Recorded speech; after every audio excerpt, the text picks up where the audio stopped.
Okay, pag-usapan natin itong yung petisyon ng ilang mga abogado dyan sa Supreme Court para basically ipahinto itong impeachment hearing sa House of Representatives. Una kong tanong, pero ba silang standing to do that? Hindi ba dapat kampo ni Vice President yung mag-file yan?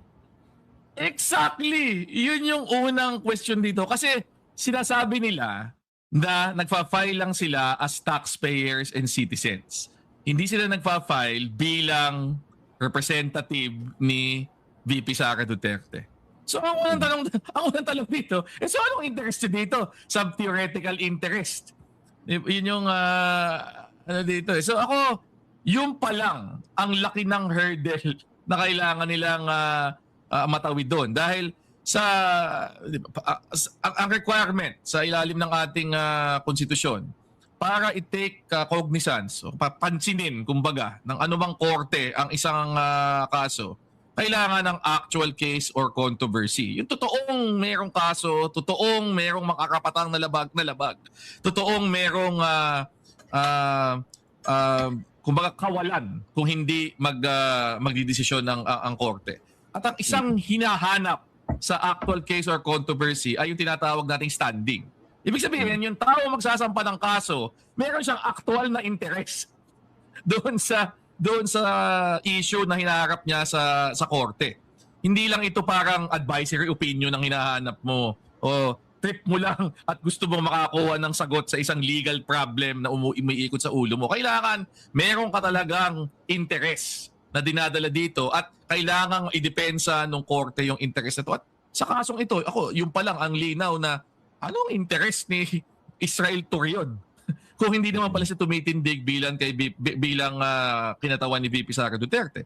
Pangalawa, at ito related doon, may 16 na abogado si VP Sara Duterte.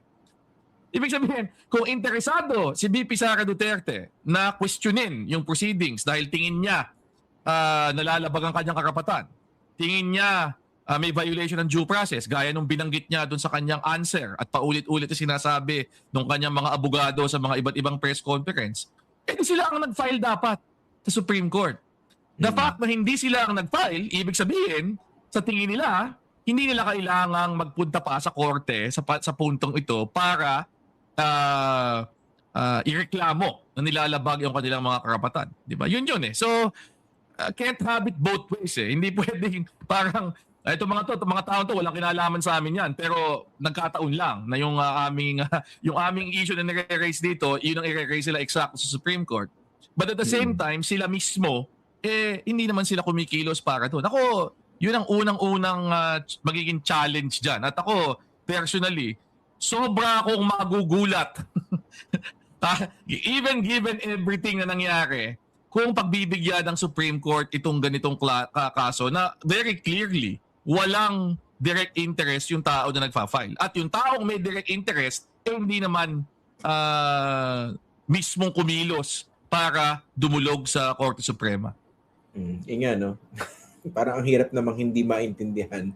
Parang hirap namang hindi magets, no? Na yung arguments itong mga abogadong dumulog sa Korte Suprema, parehong-pareho ng arguments itong kampo ni VP Sara Duterte laban dito sa impeachment hearings, no? Pero ito, kung sakaling parang sa ordinaryong salita ang pwede kong gamitin dyan, tama ba? Huyo. Sino kayo? Huyo. Para mag-file. Tama. Baka mahuyo pa yun ng Korte Suprema. No? Pero kung sakaling basura yan, di ba, nothing precludes the lawyers of the Vice President from filing a petition. Sila, di ba? Oo. Okay. Sige. Let's go to the merits, no? This is substance. So, mga arguments na binabanggit ng company Vice President Sara Duterte. Ito una, no? Parang they latched on the use of the term mini trial na base sa conversation ko with the Congresswoman Jinky Luistro, ginamit lang daw niya yun before in the context of interviews para daw mas maintindihan ng mga tao. Okay? Kasi ang unang pagbasa ko doon, sabi ko, parang no? Parang sa headline writing sa news, parang ginamit nila yung medyo sexy na term para mas maintindihan, para mas maikli. Parang ganun yung gets ko.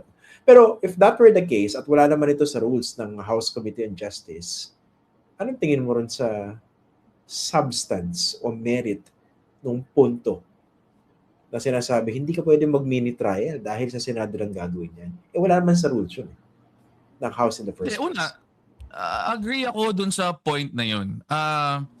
ang official basis dapat ng Korte Suprema dito, at in fact, even yung mga abogado ni VP Sara Duterte, yung parties dito sa impeachment, ay yung rules.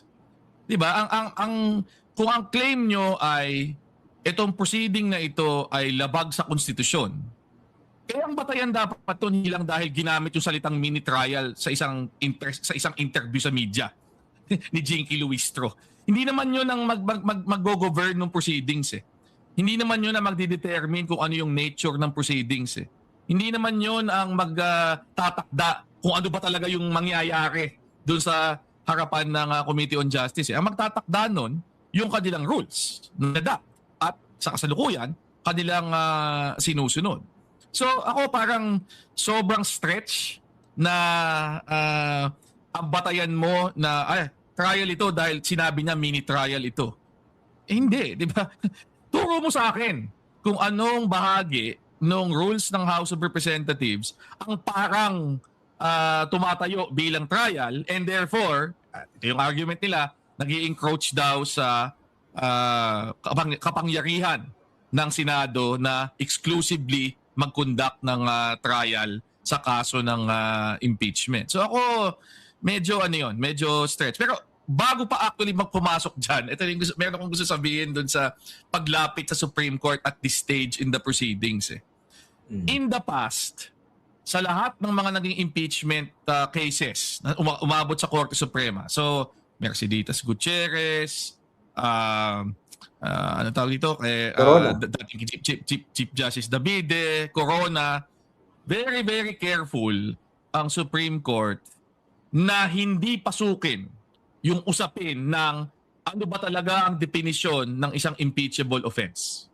Kasi nga, ang nakalagay sa ating konstitusyon, ang power to initiate impeachment at bahagi dyan ay yung pagtakda kung ano ba ang ibig sabihin ng betrayal of public trust. Ano ba ang ibig sabihin ng culpable violation of the Constitution? Ano ba ang ibig sabihin ng graft and corruption na grounds sa impeachment sa ilalim ng ating saligang batas? Yung kapangyarihan para itakda kung ano yan, nasa House. And historically, puntahan mo ang mga impeachment sa US kung saan natin hiniram yung aspeto ng konstitusyon na yan, yung buong prosesong yan. Ganon din yon.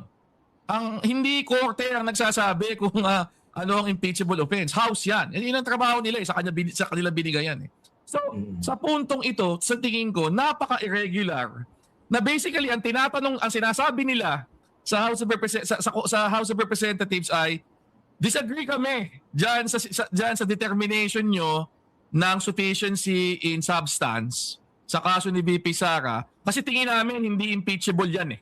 Yung mga charges diyan sa petition complaint number 3 at complaint number 4 hindi yan dapat impeachable sa aming tingin. Pero yun nga eh, hindi nila call yun eh. Call yun ng House eh. And in the past, yung Supreme Court has been very, very careful not to enter that conversation. Kaya pansinin mo, di ba, even itong last decision eh, binase lang nila on 1-year bar rule. Hindi sila nagsalita tungkol dun sa merits o dun sa laman nung So, ako, yung paghingi niyan, may pagka-unprecedented dyan na kung papasok. Pangalawa, ito, related din dyan sa puntong yan. Natin hindi pa nag-a-act ang House. Wala pang action na ginagawa ang House on the impeachment. Ongoing yung proceedings. Ang action ng House is kapag bumoto na sa plenary. Di ba? So, ibig sabihin, at this point, na hindi pa natin alam kung ano ang magiging desisyon ng plenaryo. Of course, sinasabi ng iba, may number sila, etc. Pero sa totoo lang, speculation yun. Hindi pa natin alam. Wala pang formal na aksyon ang House na ginagawa dito sa impeachment ni VP Sara Duterte. So, ang tanong dito, hindi ba sobrang premature na hindi pa naggagawa ng aksyon ng House, umakit ka na sa Supreme Court para questionin yung aksyon ng House? Parang gano'n eh. Hindi pa ka nabubutuhan eh. Huwag na nga butuhan eh. Mismong Committee on Justice, hindi pa nagme-make na kahit na anong recommendation eh. Nandun pa lang sa process before the Committee on Justice. Tapos, meron ng ganitong question. So ako, sabi ko, talagang ito ay maagang maaga na tumakbo sa Korte Suprema. Obvious na ayaw talaga nilang galangin, ayaw talaga nilang dumaan through yung magiging process sa House of Representatives at sa Committee on Justice. Kaya pinangungunahan na kaagad sa puntong ito. At ang hinihinging relief ay isang relief na sa tingin ko hindi pa binibigay o hindi man lang pinapasok na usapan ng kahit na anong korte in the past. So kung sakali mang papasok ang Supreme Court dito, talagang mas mas malalang departure from yung kanilang previous president. Kahit na i-compare mo doon sa naging desisyon sa Duterte versus House of Representatives Last year. na lumabas last year and then earlier this year yung sa motion for reconsideration.